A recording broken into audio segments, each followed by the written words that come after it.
एक छोटे से गांव में काकी नाम का लड़का रहता था। लोग उसे काकी बदमाश कहते थे। हर वक्त शरारत करता था और गांव वालों को परेशान करता था। आज भी वो अपनी शरारत भारी मुस्कान के साथ गांव के बीच खड़ा था, सबको छेड़ने की तैयारी में। काकी बच्चों के खिलौने छुपाता और बाजार में लोगों का सामान गिराता। आज भी खेल के मैदान में वह एक खिलौना छुपाकर दूसरे बच्चों को परेशान कर रहा था। फिर वह बाजार की तरफ भागा, फलों की टोकरी ढकेलकर सबको परेशान कर दिया। दुकानदार चौंक गया, लेकिन काकी हंस कर वहां से निकल गया।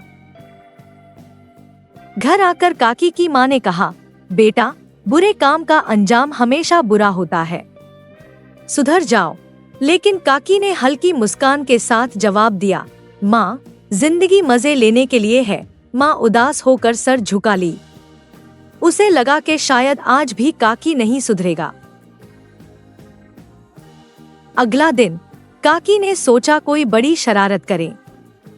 वो गांव के किनारे एक पुराने पेड़ के पास गया और जोर से चिल्लाया, बचाओ, बचाओ। गांव वाले भाग कर आए, लेकिन वहां कुछ भी नहीं था। काकी हंसकर वहां से निकल गया और लोग गुस्से में रह गए। अगर सच में कभी मदद मांगी, हम नहीं आएंगे।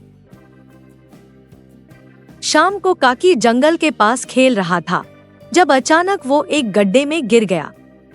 अब वो सच में डर गया और जोर जोर से चिल्लाया, बचाओ, बचाओ। लेकिन इस बार कोई नहीं आया। सब सोच रहे थे कि ये फिर से झूठ बोल रहा है। काकी ने सोचा, शायद मेरी शरारत ने मुझे अकेला कर दिया। काकी अपनी गलती का एहसास कर रहा था। उसने दिल ही दिल में सोचा, काश मैंने झूठ और शरारत न की होती। थोड़ी देर बाद एक बुजुर्ग वहां से गुजरे और काकी को बचा लिया। काकी ने पहली बार दिल से शुक्रिया अदा किया और समझा कि सच्ची और अच्छी ही इंसान की असली पहचान है। उस दिन के बाद बिल्कुल बदल गया। उसने सबसे माफी मांगी, सच बोलना शुरू किया और गांव वालों के लिए अच्छा काम करने लगा। गांव वाले कहते थे, ये है काकी का आखिरी बदमाशी वाला दिन।